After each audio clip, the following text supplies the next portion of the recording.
Hey, thank you so much for joining us for our child protection training.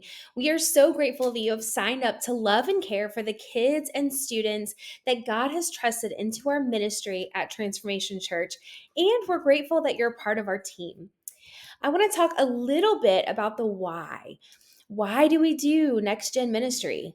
Well, it's because people matter to God and therefore they matter to us. And that means every single person, any age, any ethnicity, and coming from any background. See, we get the honor of loving God's children who are made in His image. It's an incredible opportunity to show the love of Christ in a real and personal way. NextGen is here to partner with parents. That's our number one thing.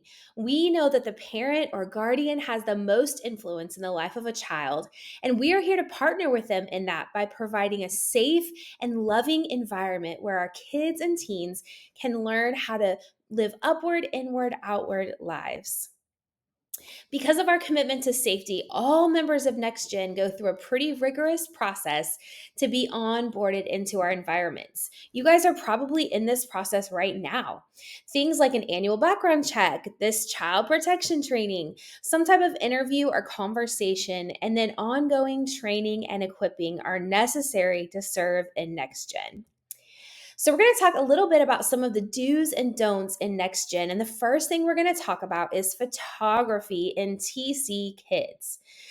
Photography is such a beautiful thing, and we know that our kids are so cute, but no servant leaders are allowed to take pictures or videos. We have this rule in place for their protection and for your protection as well. We have a lot of kids that come from different backgrounds, and we want to be respectful of parents and guardians who don't want their kids photographed. We do have a staff and photography team in place, so you might see some of them coming around in the different environments, but they'll have a shirt on or some kind of special name tag or lanyard or vest, which lets you know that they're supposed to be there and that they're on the team, and therefore they know the guidelines that we have put into place. One of those is that we post photo signs displayed all throughout our lobby and in the hallways, letting parents know that they may be on camera or that they may have a photo taken. If at any time you have a parent say they don't want that for their child, we have red stickers available at each classroom. They're little circle dots, and you will just secure that sticker to their name tag, which alerts them that they're not to have their photo taken. Photography in TC Teens is a little bit different. We know how this is how they connect. A lot of them are on social media. They love posing for pictures or doing the latest reel or TikTok video or YouTube. We believe that teens are at an age where they can tell you whether or not they want to be in a photo or video. So please respect whatever they ask for you to do. If they ask for it not to be posted, don't post it. If they ask for you to not have them in it, don't try to encourage them to be in it. Just respect their boundary. If you are going to post it, please do not post any personal information like first or last name or where they go to school. All of that should be kept private and confidential. So now we're going to move on to our restroom and diaper changing policies. These are in place, as I've said before, to protect our kids and to protect you. And so one of our rules is that only females can help in the restroom or to change diapers. This means that no males of any age can help in the restroom or with changing a diaper. Guys, you're off the hook. But if you are a female and helping in the restroom, please prop the door open as much as possible. This is for preschool children only. If you have an older student or child that needs help in the restroom, please alert a staff person that's on site on our walkie talkie channel 2 so that they can help you with next steps.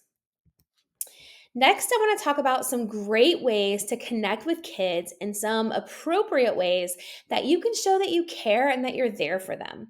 One of them is engaging kids at eye level. So be ready to squat down, kneel down, bend down to let kids know that you are there on their level. Being on their level really helps them be seen and helps them feel like they belong. You might have a child who is timid to come into the environment or sad to leave mom or dad. please just feel free to grab their hand in a gentle way and kind of lead them into the environment, assure them they're going to be okay. And it's a great way to let them know that you're with them and that they are safe with you. We also love side hugs. Giving a side hug gives great assurance for kids that they're not alone, that you're with them, that you're on the team, and that you're for them. And lastly, we have a rule of three. So, all times you should be in groups of three people. That can be two adults with one child or two kids with one adult, but we do not want you to ever be in a one on one situation in any circumstance with a child. If you find yourself helping in a restroom situation, please make sure that the door is open so that you are alerting another leader that you're going to be in there and that they can see you and be that second set of eyes for you. Some inappropriate examples of connection would be kissing, even those cute little babies. Please refrain from kissing them.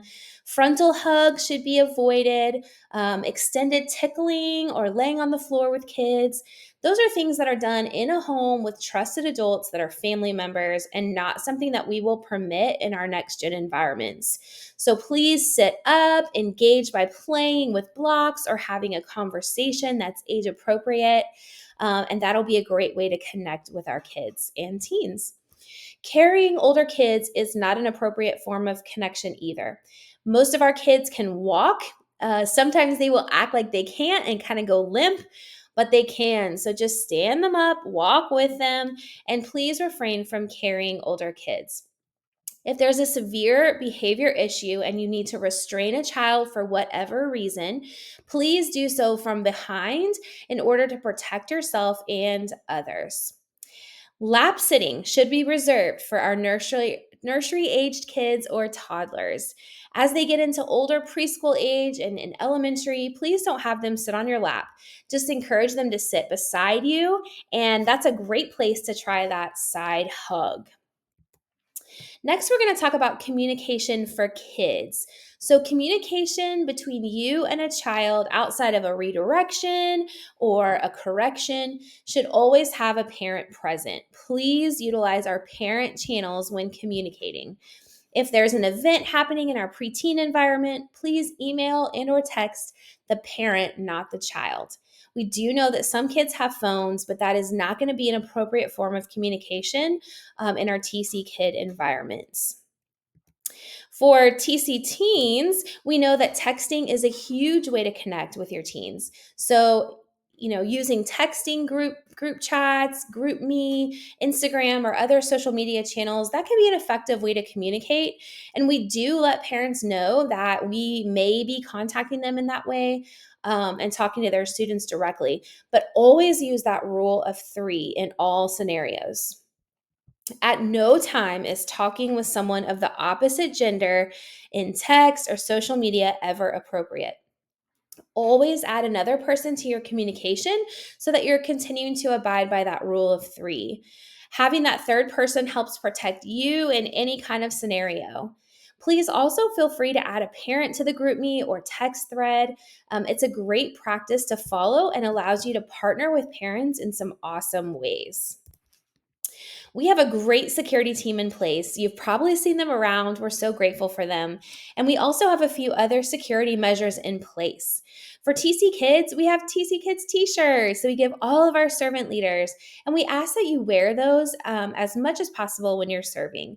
It's a great indication that you're part of the team and that you belong back in our secure environments.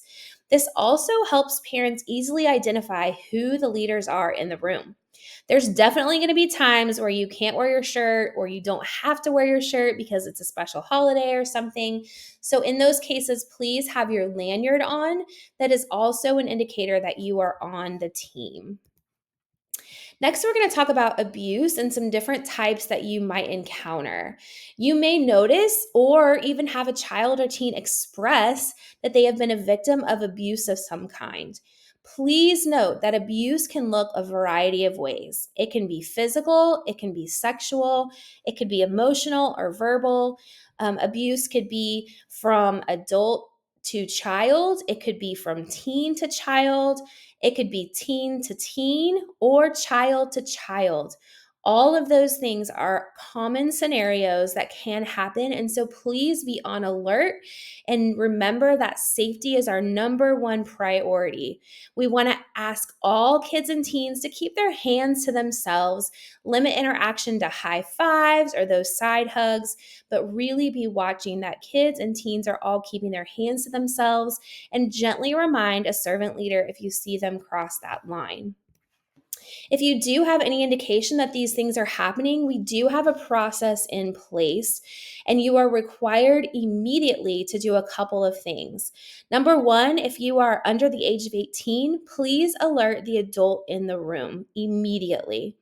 Once you've done that, we would like for the adult to record the information, write it all down, let us know the facts, what was observed, what was said, what was your response. Number two, we don't want you asking leading questions that may prompt them to answer in a different way. So please stick to the facts. Three, please report the concern to a TC Kids or TC Teens staff member immediately. We always have a team staff person on site, and or with a walkie-talkie. You can reach them on channel 2. This will be so that they can follow the process that we have in place to ensure that the situation is followed up legally and within a timely manner. And number four, we want you to keep this information confidential. We love our families and our kids and our teens, and we have worked hard to build trust. So please keep any of that information confidential and on a need to know basis only, so that we can best love, journey, and care for our kids and teens well. Thank you so much for agreeing to serve the next generation. We know and believe that they are the church of today and that God is going to do amazing things in and through them.